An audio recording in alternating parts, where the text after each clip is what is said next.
Alright, so I know it's been a while since I've uploaded a video.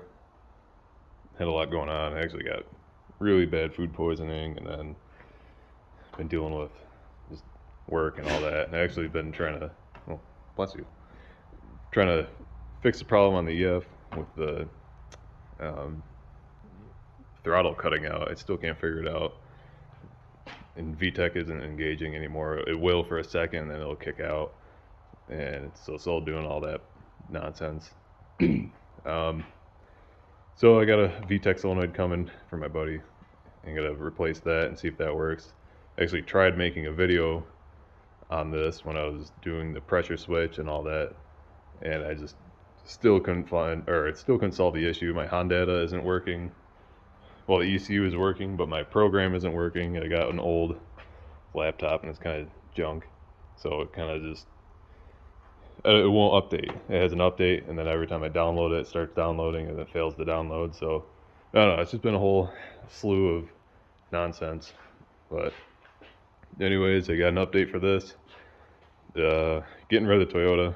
As much as I love this truck, and this is my daily driver actually, I wanted to get something that's four-wheel drive so I can go up in the mountains, and also four-wheel drive daily.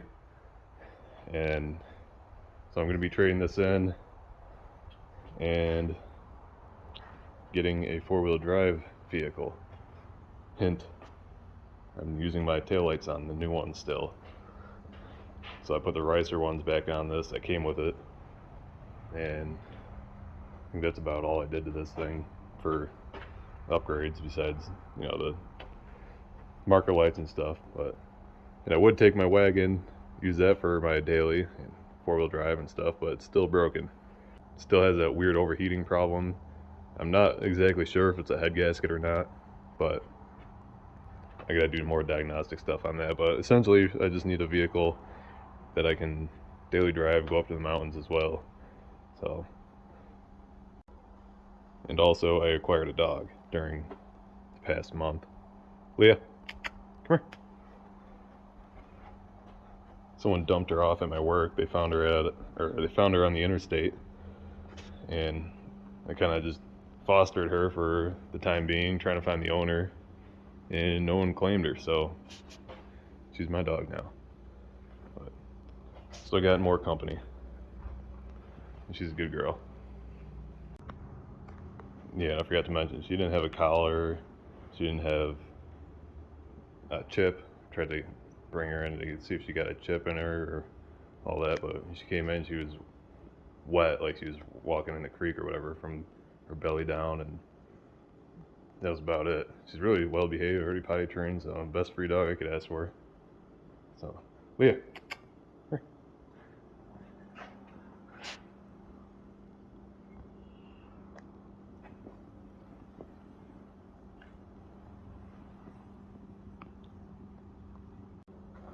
And the guy that was supposed to come get these wheels flaked on me. So there's for sale if anyone is in Montana and wants them. They're 8 lug for whatever has the same as a Chevy square body lug pattern. But I just don't like them. I got Steelies on my truck now. They're 16 by 10. And they're whatever brand this is. It actually just came on the truck when I bought it. Yeah, Ultra Motorsport. So I don't know what that is, but I'm not really a truck bling guy. So, but anyways, I'm just gonna vacuum this out. I already got all my stuff out of there and all my stuff out of the interior, and it'll be good to go. The new vehicle should be here. It's supposed to be here today, but I think it got delayed a day, so maybe tomorrow. I'll upload a video on that as soon as it gets here. I wish I could keep the truck. I really had plans to lower it and all that, but I gotta make a sacrifice of one of the vehicles to get a nice daily driver 4x4, and this is the only one that I don't plan on keeping for life, or that I can actually replace easily, because it's RT 4-wheel drive wagon. They're ridiculous expensive and hard to find now that aren't gutted out, and I obviously put way too much money into this thing to ever let it go. And my square body is not going anywhere ever, because prices on those things are going up ridiculous, especially for a 1-ton in a crew cab. So yeah, sadly this car's got to go, but I'm sure down the road I'll buy another one. Yeah, this is what my Honda whatever program is doing.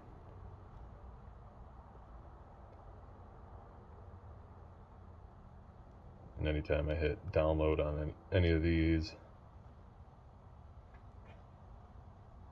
it pretends to work.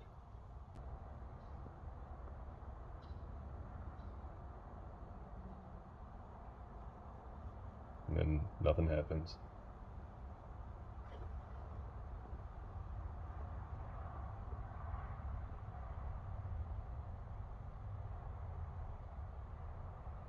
And then we got this. I don't know what that does. I'm also not tech savvy at all, but I even opened it. I got it to open. We'll do this. And I plugged it into my Honda with the car running, and it wasn't pulling up any data. It just kind of stayed like this. So I don't know what's going on. But if anyone is in Montana and has a Honda and wants to help me out, I'll be willing to pay you to get my car running again, or at least be able to diagnose what's wrong, because I can't see anything off of my ECU. So it's kind of just frustrating trying to throw parts at it and go back and forth. And if you're not familiar with my car, I did an overview on another video, but it's a JDM B16 SIR2 out of a EG6, and it's just running a Type R trains, Type R intake manifold, all converted to OBD1, and running the S300 Honda. And I know I could throw knock sensor at it, I could throw all these other things at it, but I'm kind of just sick of throwing parts at it and would rather have it diagnosed with a program. So if anyone local knows about that, then hit me up and I will try to get in contact with you. And what the car is doing is VTEC isn't engaging at higher RPM. It's like sometimes it'll just kick in and kick right back out, and then it'll just run really weird.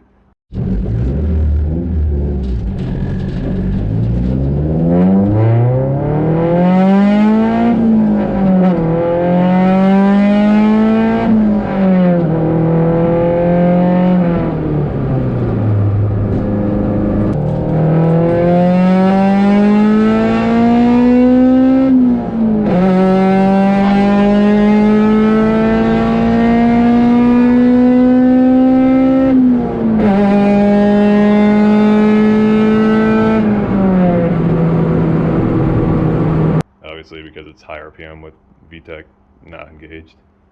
And then after that, like, I'll just cruise at highway speeds and I'll just lose throttle completely for a few seconds, and it'll come back, lose throttle, it'll come back, like it'll just randomly do it. And it's not like ignition cutting out.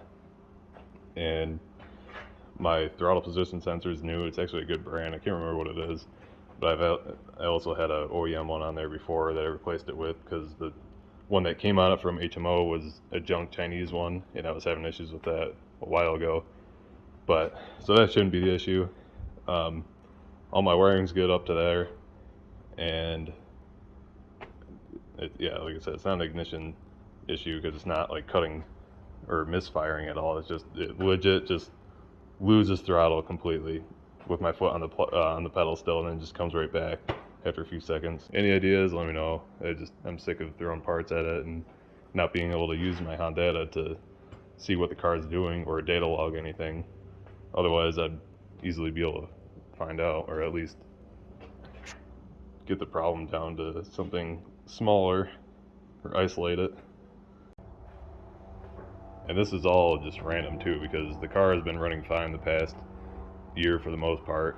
I mean, I've been ripping on it and driving it like it's meant to be driven, and it just started randomly doing this.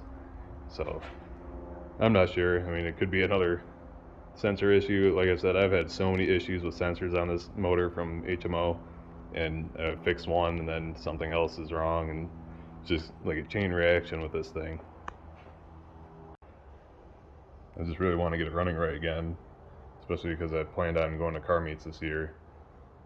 I know there's some in Bozeman, Montana. That's kind of deep for me, but that's the only place I know has them, and I'd be willing to travel out there for it once I get the car running well, and maybe hit some tracks if there's any around. I was trying to upload a video at least every other week, but like I said, I've been so busy, and I forgot to mention too, I was moving some of my family and whatnot, so that's been taking up my days off if I'm not working on my days off. But I'm gonna keep trying to upload every other week and get more content out there. I still got work to do to both of these vehicles and diagnose the wagon some more, and got a lot of stuff to do, so sorry about the delay and everything, but soon enough. And seriously, I want to get this running, so well, running better and VTEC working and all that, so let me know. I appreciate the patience, but that's going to be probably it for this video. Sorry it's kind of random, like I said, but just want to get an update out there.